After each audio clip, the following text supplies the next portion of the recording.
नमस्कार, आप देख रहे हैं न्यूज नेशन का डिजिटल प्लेटफॉर्म और मैं हूं आपके साथ सचिन दुबे।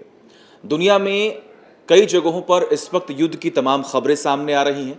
चर्चाएं इस बात की हो रही है कि क्या आने वाले वक्त में वर्ल्ड वॉर 3 जो है वो शुरू हो सकता है। सुबह सुबह खबर सामने आती है कि इजराइल ने ईरान पर हमला कर दिया। अब इसके पीछे की क्या पूरी कहानी है, इस पर बात करने के लिए हमारे साथ हमारे सहयोगी मधुरेंद्र जी जुड़े हुए हैं। मधुरेंद्र जी, अभी जो कुछ भी हुआ सुबह सुबह, इसके पीछे की पूरी कहानी और सच्चाई क्या है? क्योंकि अब तक तो अटकलें ये लगाई जा रही थी कि ईरान खुलकर इन्वॉल्व नहीं होगा इस युद्ध में, लेकिन जब इजराइल ने ईरान पर हमला किया है तो सबकी नजरें अब इस बात पर टिकी हुई है कि ईरान का अगला जो रिएक्शन है वो कैसा होगा। देखिए, ऑपरेशन राइजिंग लायन जिसकी शुरुआत हो चुकी है और जाहिर तौर पे अभी अभी हमने देखा कि नेतन्याहू ने एक प्रेस कॉन्फ्रेंस को संबोधित करते हुए ये कहा है कि ये ऑपरेशन जारी रहेगा और शुरुआती दौर में जिस तरह के अचीवमेंट्स जो हैं वो हासिल हुए हैं उसे दरअसल इस ऑपरेशन की सफलता के तौर पर नेतन्याहू प्रोजेक्ट करने की कोशिश कर रहे हैं। ईरान पर हमले की तैयारी हो चुकी थी और जाहिर तौर पर उसको लेकर पूरा का पूरा एक तरह से वॉर का चेस बोर्ड जो है वो सेट दिखाई दे रहा था। परसों ही हमने देखा कि किस तरह से अमेरिका ने इराक में अपने डिप्लोमेटिक मिशन को बिल्कुल जीरो की तरफ कर दिया और साथ ही आप देखिए मिडिल ईस्ट के तमाम इलाकों में जो कि आप ईरान के आसपास के मैप्स में देख रहे हैं, चाहे इराक की बात करें या फिर उसके अलावा कतर की बात करें, इवन बगदाद में एक बड़ा सेटअप जो है वो कहीं ना कहीं हम देखें अमेरिकी फोर्सेस का है। उन तमाम जगहों पर जो है हमने देखा कि एक तरह से एडवाइजरी जारी की गई कि यहाँ से जो भी लोग दरअसल अमेरिकी हैं वो निकल जाएं। डिप्लोमेटिक मिशन को सॉर्ट किया गया जैसे कि मैंने बताया गया और उसके बाद लगभग ये साफ था कि ये हमला होगा और इस हमले की जो पूरी तैयारी है वो इजराइल लगातार कर रहा था और इस तैयारी के मद्देनजर हम देख रहे थे कि जो कॉम्बिनेशन है खासतौर पर इजराइल और अमेरिका का, वो दरअसल ईरान को न्यूक्लियर पावर बनने से रोकने के लिए पूरी तरह से हम देखें तो इस वक्त एक हम कहें कि डेडली फोर्स बन के तैयार हो चुका है। हालांकि अमेरिका की तरफ से बयान आया है, अभी हमने देखा कि रूबियो ने ये बयान दिया कि उनकी तरफ से ये हमला नहीं हुआ है, हमला इजराइल की तरफ से किया गया है। लेकिन ये भी देखा जा रहा है कि अमेरिका ये भी कह रहा है कि अगर इजराइल पर ईरान पलटवार करता है, जिसकी संभावना इस वक्त प्रबल दिखाई दे रही है, तो अमेरिका भी इस जंग में कूदेगा। और अमेरिकी तैयारी आप पूरी तरह से मिडिल ईस्ट में देख सकते हैं कि किस तरह से इराक का जो समूचा अमेरिकी एस्टेब्लिशमेंट है वहां पर फाइटर जेट्स स्क्रैम्बल कर गए हैं। उसके अलावा आप देखिए तो ईरान को पूरी तरह से घेर के समंदर के रास्ते भी अमेरिकी सेनाएं जो हैं वो अपनी एयरक्राफ्ट करियर के जरिए तैयार है। तकरीबन 2 एयरक्राफ्ट करियर जो है वो हम इस रीजन में देख रहे हैं। ईरान ने भी पिछले कई महीनों से तैयारी की है जिसमें वो दरअसल इजराइल के खिलाफ हमले बोल सके। इसके लिए उसके खासतौर पर हम देखें तो मिसाइल तैयार हैं, क्योंकि ईरान का सबसे बड़ा अगर पावर है तो मिसाइल पावर बताया जाता है। इस बीच एक रिकैप करते हुए हम लोगों को बता सकते हैं कि जो अभी तक के हमले में नुकसान और उसकी पुष्टि हुई है उसका पूरा ब्यौरा इस वक्त न्यूज नेशन के पास है, जिसके मुताबिक मैं आपको बताऊं कि 2 हाई प्रोफाइल लीडर जो हैं वो दरअसल IRGC के मारे गए हैं, जिसमें हम देखें तो जनरल मोहम्मद बागेरी का नाम चला आ रहा है सामने और उसके अलावा हुसैन सलामी का नाम है जो कि IRGC के कमांडर रहे हैं। उसके अलावा 2 बड़े न्यूक्लियर साइंटिस्ट ईरान के मारे गए हैं, इसकी पुष्टि हो चुकी है। अब्बासी दवानी और मोहम्मद मेहदी तेरांची, इन दोनों की मौत की पुष्टि हो चुकी है। उसके अलावा आप देखिए तो खासतौर पे 2 न्यूक्लियर साइट्स जो हैं उस पर बम बरसाए हैं और वेब्स जो हैं दरअसल अटैक्स के अभी भी जारी हैं, यानी रात के विजुअल्स भी आपके सामने हैं, दिन के विजुअल भी सामने हैं। इजराइल का हमला अभी थमा नहीं है। खासतौर पे आप देखिए तो तेहरान में जो कि ईरान की राजधानी है वहां पर भारी हमले हो रहे हैं, रात के अंधेरे में भी हुए हैं, दिन में भी हुए हैं। उसके अलावा 2 न्यूक्लियर साइट्स को जो है वो निशाना बनाया है इजराइल ने और ये हमले नतांज पर खासतौर पर किए गए हैं, जहां पर माना जा रहा है कि ईरान ने अपने न्यूक्लियर प्रोग्राम्स को अंतिम चरण तक पहुंचा दिया है। नतांज पर जो वेव्स ऑफ अटैक है वो लगातार जारी है और उसके विजुअल भी सामने अच्छा, ईरान जो लगातार इस्लामिक कंट्रीज का सबसे बड़ा नेता बनने की कोशिश करता है, हमेशा किसी न किसी अगर कोई भी मुद्दा है तो उसमें जाके इन्वॉल्व होता है और कहता है कि मैं हूं, मैं सबके जो रक्षा है वो करूंगा। अभी जो ईरान के नेता खामेनेई, उनकी तरफ से भी कहा गया कि हम तो बदला लेंगे।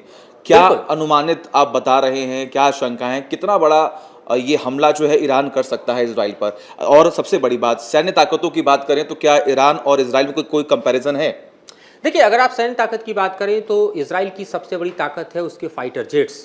यहां तक कि इजराइल के आप देखिए तो मिसाइल्स भी हैं, वो भी पावरफुल हैं, लेकिन इजराइल को सबसे बड़ा सपोर्ट मिडिल ईस्ट में अमेरिका का मिलता है, जिसके बड़े एस्टेब्लिशमेंट वहां पर दिखाई देते हैं। बॉर्डर के एरिया में देखें आप इराक में, बगदाद में, तो वहां पर अमेरिकी सेना भारी पैमाने पर मौजूद है और वो दरअसल एक बड़ा एज देते हैं। और जाहिर तौर पर इजराइल भी अपने फाइटर जेट्स को स्क्रैम्बल करके आता है तो इराक के बॉर्डर पर आता है और वहां से दरअसल अपनी मिसाइल जो है वो ईरान के भीतर दागता है, जैसा कि दिखाई दे रहा है, बॉम्बिंग भी दरअसल दिखाई दे रही है। तो ये दरअसल अगर हम इजराइल के पावर को देखें इस इलाके में, क्योंकि तकरीबन 1200 किलोमीटर का एरियल डिस्टेंस दिखाई देता है अगर आप इजराइल और ईरान के मैप को देखें तो। दूसरी तरफ आप देखें तो सबसे बड़ी ताकत क्या है ईरान की, ये भी जानना जरूरी है। तो ईरान की सबसे बड़ी ताकत है उसका मिसाइल पावर। फतेह हम जानते हैं, फतेह 1, फतेह 2 ये ऐसे मिसाइल हैं जो कि इससे पहले भी प्रयोग ईरान इजराइल के खिलाफ कर चुका है और कई मायनों में ये अपनी ताकत का प्रदर्शन कर चुका है।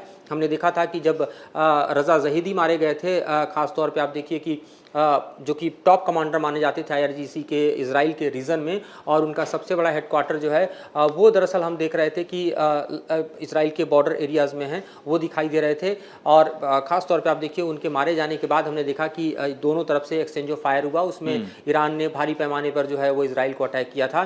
और तब की स्थितियाँ अलग थी, अभी की स्थितियाँ अलग हैं। वो इसलिए अलग हैं क्योंकि आप देखिए तो एक तरफ गजा में इजराइल का जो रेसिस्टेंस है वो कमज़ोर हो चुका है, यानी हमास जो है वो अंतिम लड़ाई लड़ रहा है। दूसरी तरफ आप देखिए तो आपको दिखाई देगा कि जो हिजबुल्लाह है वो भी दरअसल काफ़ी कमज़ोर हो चुका है लेबनान में जिस तरह के हमले हुए हैं। तो ये सब मिलकर एक तरह से ताकत का पर्याय थे, खासतौर पे देखिए तो ईरान के। अभी अगर ईरान की ताकत का सबसे बड़ा पर्याय अगर रेसिस्टेंस फोर्सेस के तौर पर देखें तो यमन में बैठा हुआ हूती है, और हूती के पास अभी ताकत कम नहीं है क्योंकि उसके पास ईरान का सप्लाई चेन लगातार जारी है। लेकिन ईरान के ऊपर हमला करने के ठीक पहले आप देखिए तो हूती पर बड़े हमले इजराइल ने भी और अमेरिका ने भी अंजाम दिए हैं। तो ये अपने आप में हूती को कमजोर करने की कोशिश की गई है। लेकिन जैसे ही ये दिखाई दिया कि निगोशिएशंस जो हैं वो पूरी तरह से नहीं हो पा रहे हैं, अमेरिका ने ट्रंप के नेतृत्व में बार बार कोशिश किया कि कोई डील ईरान के साथ हो जाए ताकि ईरान अपना न्यूक्लियर प्रोग्राम बंद करे, क्योंकि इजराइल अपने आप को ईरान के न्यूक्लियर प्रोग्राम से सबसे बड़ा खतरा मानता है और इजराइल को सबसे बड़ा अगर समर्थन किसी को प्राप्त है तो अमेरिका का प्राप्त है।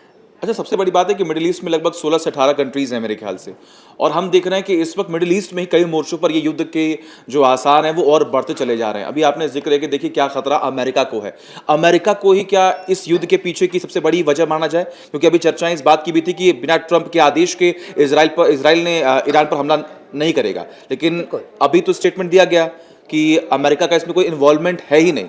ये सिर्फ एक फ्रंट फुट पर एक खेलने वाली बात है कि कोई असल में कोई वजह है कि अमेरिका ने ही कहा हो इजराइल तुम हमला करो, हम तुम्हारे पीछे खड़े हैं? देखिए बिल्कुल, सेक्रेटरी ऑफ स्टेट रूबियो भले इस बात का हवाला दे कि अमेरिका का इसमें रोल नहीं है, लेकिन दुनिया जानती है कि बिना अमेरिका के इजराइल खुद के दम पर इस तरह के हमले नहीं कर सकता। यहाँ तक कि आप देखिए हमास और हिजबुल्लाह के साथ जो लड़ाई पिछले 1.5 साल से जारी है, इस हमले में भी और इस लड़ाई में भी इजराइल को जो बैकएंड सपोर्ट है और पूरी तरह से हथियारों का समर्थन है, चाहे एयर डिफेंस के तौर पर आप देखिए या फिर आप गोले बारूद के तौर पर देखिए या फिर टनल बस्टर बम के तौर पर देखिए, ये सारा सप्लाई चेन जो है वो अमेरिका का है जो इजराइल को मिलता है। तो जाहिर तौर पर आप देखिए तो ये कॉम्बिनेशन साफ तौर पर आपको दिखाई देता है। और इसीलिए ईरान के विदेश मंत्री का बयान आप देखिए या टॉप लीडर ईरान के जो अयतुल्ला खमनेई है उनका बयान देखिए, तो साफ तौर पे कह रहे हैं कि अमेरिका को हम नहीं बख्शेंगे, इस हमले के पीछे कोई और नहीं बल्कि अमेरिका का हाथ है। अच्छा सर, सबसे बड़ी बात की एक चर्चा ये भी होती है कि अमेरिका कहीं भी डायरेक्ट इन्वॉल्व नहीं होता है, अपने स्टेटमेंट्स के जरिए, पैसों के जरिए, हथियार के जरिए वो इन्वॉल्व तो होता है। क्या वो तमाम अलग अलग देशों को कमजोर करने की कोशिश कर रहा है, चाहे वो तमाम सैन्य ताकतों को लेकर हो, चाहे वो इंफ्रास्ट्रक्चर को लेकर हो, लेकिन अपने यहाँ कोई नुकसान नहीं? देखिए अमेरिका की पॉलिसी लंबे समय से रही है कि वॉर अपनी जमीन पर नहीं लड़ना है बल्कि दुश्मन के जमीन पर लड़ना है, और इसीलिए अमेरिका का जो सैन्य एस्टेब्लिशमेंट है वो दुनिया के तमाम हिस्सों में आपको दिखाई देता है। चाहे आप इराक की बात करें, चाहे आप इराक की लगभग हर देशों में उसका एयरबेस रहता है। मिडिल ईस्ट के अलावा आप देखिए तो इधर हम दियो गार्सिया की तरफ देख सकते हैं, इवन बांग्लादेश में भी अपने जमीन और विस्तार के लेकर जो लड़ाई कर रहा है वो हम देख रहे हैं।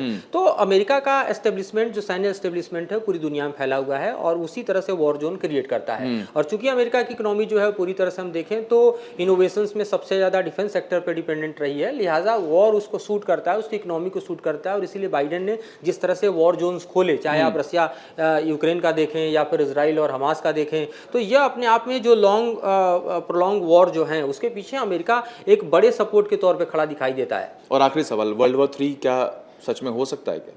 ये ईरान पर डिपेंड करता है कि ईरान कैसे रिटेलिएट करता है। ये डिपेंड करता है कि क्या ईरान वाकई न्यूक्लियर हथियार बना चुका है और क्या इन तरह के हथियारों का प्रयोग करता है, या फिर हम देखेंगे कि अगर ईरान के हमले के जद में अगर इजराइल आता है, क्योंकि इजराइल बहुत छोटी कंट्री है, अगर हम भारत के संदर्भ में बात करें तो हरियाणा जैसा क्षेत्रफल उसका है, तो अगर ईरान के हमले को इजराइल नहीं झेल पाता, क्योंकि पिछले हमले में देखा था कि तकरीबन 100 से ज़्यादा मिसाइलों का प्रयोग किया था और ड्रोन का ईरान ने, लेकिन उसको झेलने में कामयाब हमें दिखाई दिया इजराइल। इस बार ये देखना होगा कि ईरान ईरान के हमले, खासतौर पर ईरान की ज़मीन से, और उसके अलावा आप देखिए यमन की ज़मीन से, क्योंकि दो महत्वपूर्ण हम देखें तो सैन्य एस्टेब्लिशमेंट है जहाँ से हमले हो सकते हैं, उसको इजराइल कितना झेल पाता है, क्योंकि उसके पास आज की तारीख में देखें तो आयरन डोम भी है, अगर हम एयर डिफेंस सिस्टम की बात करें, डेविड स्लैंग भी है, एरो है, तो तकरीबन 3 से 4 तरह के जो है उसके पास एयर डिफेंस सिस्टम है जिसके ज़रिए वो ड्रोन हमले को झेल सकता है, मिसाइल हमले को झेल सकता है। बीच बीच में यमन भी हमला करता रहा है, उसको वो झेलने में कामयाब रहा है। तो अगर इजराइल की क्षति होती है तो जाहिर तौर पर वॉर एस्केलेट करेगा और ज़्यादा स्प्रेड करेगा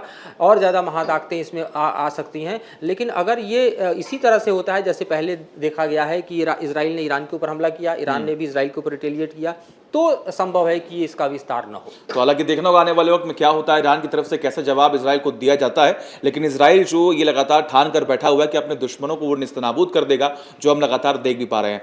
तमाम बड़ी खबरों के लिए देखते रहिए न्यूज़ नेशन डिजिटल। जहां भक्ति है हर शब्द में, कथाओं में छिपे हैं दिव्य रहस्य और ज्योतिष देता है जीवन को दिशा। धर्म से जुड़ी हर बातों को जानने के लिए हमारे चैनल स्तुति को सब्सक्राइब करें। चैनल पर जाने के लिए इस लिंक पर क्लिक करें।